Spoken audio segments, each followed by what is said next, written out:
Hey, Firecrackers, it's Naomi, and here we are with one of my favorite things to do, the after show discussion, where I have a chat with some of the core members of the Firecracker team about one of the past episodes. So we've got Emily Churchill, who does the meditation department, and she's in Los Angeles. We've got Avelyn Gray, who does content department, and she's in Toronto.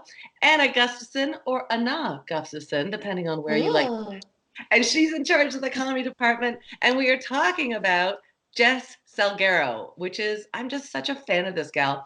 I met her when we did the Canadian Strain movie, which recently just came out on iTunes. It was supposed to launch, of course, in a big way in the theaters, but life and the world, we're launching it on iTunes. So you can go catch it there. Jess is also on Letterkenny. She's also on The Boys, The Expanse. She's just kicking it. And she's also like, I don't know about if you found this from the discussion I had, but she's just got such an artist heart. Do you know, like she's really in it for the artistry of it all as opposed to the business. What reverberated in your heart from our discussion? Emily, why don't you start us off? Yeah, I think what I really resonated with was when people's concept of you changes, because I feel like that is what happens. Like once you get that bigger role, people start seeing like, oh, she's an actor. It's like they didn't know that for the last 20 years, and then they're like, oh, bang. So that really resonated with me because I can totally relate to that. Yeah, it's almost like because she got the newcomer award at the TIFF. Yeah, but like she's not a newcomer. Like she's been working on her career for a long time. And someone's like, oh, she's a newcomer. Like it's so overnight oh la la. Yeah. What about you, Anna, Avelyn? What did you think about the chat? I loved it. So did I. And you go ahead. You go, Avelyn. Okay. She said so much that resonated with me. I really enjoyed this podcast a lot. One of the things that really stuck out, especially for me recently, was she felt like not taking up too much space on set and wasting time, like especially I just filmed, my last film was on actual film. And so I was very conscious of that. And I'm like, okay, don't fuck this up. Sorry, can we say fuck? Yeah. Okay. No, enjoy yourself.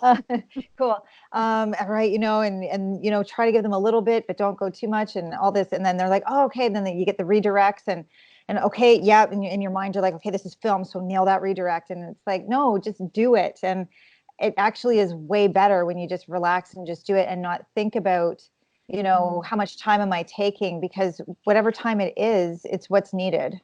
Yeah. And then she was talking about also taking up more space on set and not being super huge or anything. Just in my mind, it was just allowing yourself to be there as who you are and just graciously be okay with that, not try to hide. Yeah. And trust. Yeah. Yeah. Having deep trust in your abilities and knowing who you are. And yes. Yeah. What did you think, Anna? Tell me more about that trust stuff. Because you, as a stand-up, you're a one-woman show and you trust in yourself, No, I don't. Right? That's all you got is yourself. I will not trust myself until I move to Los Angeles and become an overnight sensation. No. That's right. Because that seems to be the thing. You move to LA, everybody's like, ooh, you're real now. It's an actual just kind of insulting. Just take pictures of yourself with palm trees in the back. That's all you need. I made a note of that deep trust in yourself and how, who was it that breathes out his asshole? That was a good one. Oh, Marlon Brando. Yes. That was gross. Especially, but it's true. You got to breathe down. You got to breathe down. Like that's where we're all here, right? It's all in our. Yeah, it's so top shelf. Disconnected. Yeah, and we need to be down in like the bar liquor. Like man. Yeah. Oh, and the gross stuff and the I like that because it changed for me when I stopped. You sort of hustle for the people in the room and you're not feeling like yourself and you're just in this weird kind of what am I doing? And you're watching yourself sort of, and you're just not like grounding and doing your thing that you're good at. And I think that over time, one, you get more confident and you trust yourself. But that notion of, what did she say? Like I felt like myself when I was 12 and I felt like myself when I was 20. And that was like, yeah, because the older I get, the closer I want to be to that person that was had all the ideas and didn't have any barriers up and had energy and hope and all that stuff that comedy beats out of you. So yeah. In a quick little soundbite, when's the last time you felt the most yourself? Like for me, it's when I'm on stage and I'm doing improv, because then I'm not connected to my head. I'm just interacting and reacting. I feel like it's a real meditation for me. What about you guys? What about you folk? Mine was when I was, which Anna can probably contest to this, but when I was doing my show that I wrote, just connecting with the people and not realizing, oh, these things are funny. I mean, this is just what happened, but they love it. So yeah, it was great. What about you two? Anna? No, it's uncomfortable.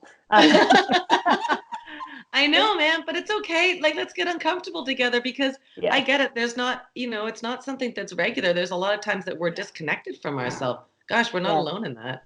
Well, you kind of sometimes you'll get in a loop of people that you can find evidence of all that insecurity you have in yourself by criticism or downplaying your accomplishments or your abilities. Just you kind of get in that kind of vortex of shit, and then sometimes and it's uncomfortable to shift. But when you start surrounding yourself with people that are into what you can do, like your abilities, and your don't want to ride, they want to like let you off your leash. Like, and it's I like that.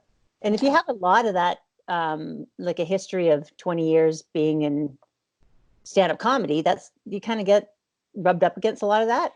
It's a lot. Is it like that in acting? Do you feel that in acting? Like people talk about Los Angeles all the time as being, it's so competitive. And I mean, you find your pockets of good people, but is it, do you get that feeling of like it's yucky?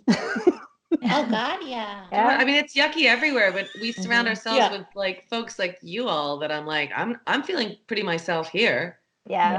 Like it's who you surround yourself. And when I don't feel like myself, then I'm like, what am I doing hanging around with people that don't make me feel good about myself? Yeah. Avelyn, did you have a moment that you felt most yourself? Yeah, I'd say recently I've gone through a bit of a shift in a lot of areas of my life with people and things that I'm focusing on. And I'm feeling more like myself now than I ever have. Yeah. And it comes with age too. Like, you get up there and you're like, I just really don't give a fuck anymore about a lot of things. And I just want to be around really awesome people who care about at least being, just bringing yourself and taking consideration of others as well, and not just being like there can be a lot of selfish, interesting people that you can run into in this industry, and others too. And just I feel like I have finally, I don't know, kind of cleansed that from my system, and from like I came in really open. I came in later in life, and I have a lot of experience doing a lot of wacky stuff. And then this was just another wacky thing that I really, really wanted to try for a long time and didn't have the guts to do it. And so finally I did. And I came in so open and so ready. And I found a lot of interesting times that way. Yeah. Well, nice. Yeah. So I feel like I'm on the other side of that now. And I feel like myself a lot. Cool. Any final thoughts about Jess's discussion with me? Anything else that resonated for you in the podcast, Emily? I have one thing. Yeah. When I was listening to this and how we're talking about standing in our power, not being small. I was always taught to be small, and I didn't realize it. I remember guys would come over and play basketball, and I'm really good. I don't know anymore, but I was really good at basketball. And my mom was like, you cannot let the boys win. If you want to date them, you have to let them win, or you have to let them win. You can't continue to win. And so like that has always been in my head. And I was like, oh, that's that society thing that is put on women, that we can't, we have to let the boys win. So that was until now. I remember. Yeah. Until now. Yeah. Any other final thoughts, Anna? I got one. I really loved what she was talking about, because to Emily's point about you're supposed to play a little and you're supposed to be so good like you, and that ambitious people, there's always this idea that maybe you arrive somewhere and you're like, I know all the things. And when she talked about how ambitious people don't all of a sudden go, okay, I'm here, I know all the things. Like ambitious people don't do that. Ambitious people are always, Just go. and it reminded me of something that I wrote down in a notebook years ago. It was a poet that said, it's not within the realm of the properly constructed human mind to be satisfied. And then I remembered that I wrote that in a book when I was 20. And I was like, bam! Yeah. Oh, nice. Yes. Yes. I love those little moments. Love Oh, it. yeah. Avelyn, any final thoughts from you for Jess's discussion?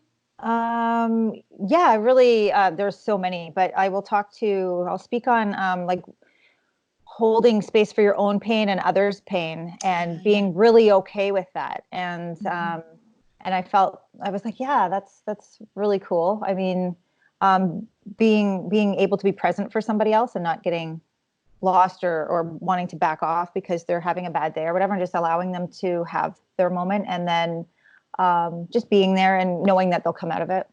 And so will you if you're experiencing the bad day too. Everybody has them.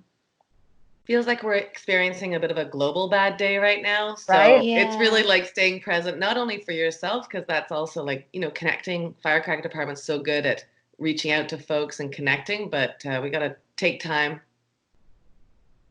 Yes. Yeah, for everybody. My Skype just jumped in. We I got know, to it take just- time. We got to take time for ourselves too, is what Yes. Yeah. I'm trying to say. Speaking of time, what are you spending your time on these days that we can support you on? I told you the Canadian Strain movie just came out. You can go online and watch that. You can go on Twitter and follow what's going on. Great reviews coming out. What about you, Emily? What's going on for you that we can support?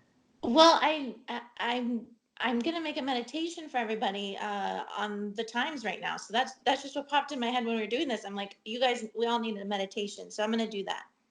Great. How about you, Avelyn? Right now, I'm writing with another person, and we're writing a sci-fi series. So that's fun. And then the Ooh. films that I've been in are in film festivals, so they're locked up. Great. Great. Anna? that makes me in film festivals, and I go woo, and then, oh, Yeah, but It can be no. virtual. We're a virtual Yeah. film festival. Anna, what's going on with you, Anna, that we can support? I am going to make my first documentary. I don't know what the fuck I'm doing, but I'm going to do it. That's okay. I just, Oh, Yeah, that's I love great. that. what the I hell? love it. I love you jumping into that. There's so many Yes. things going on for the folks that are watching in firecrackerdepartment.com, on our Facebook group, the membership page. We've got like classes going on. We've got a movie group started. We've got a monologue writing class going on. There's a bunch of things that you can connect with, some kick-ass ladies, and join our forces and join our creative action team. So please do. At Firecracker DEPT in Twitter and Instagram. Follow Jess as well, Jess Salguerio, and watch what she's doing, because, man, she is kicking it up. And thanks, everybody. Go to subscribe to our newsletter, firecrackerdepartment.com. Find out what we're all about. It's been a pleasure seeing your faces.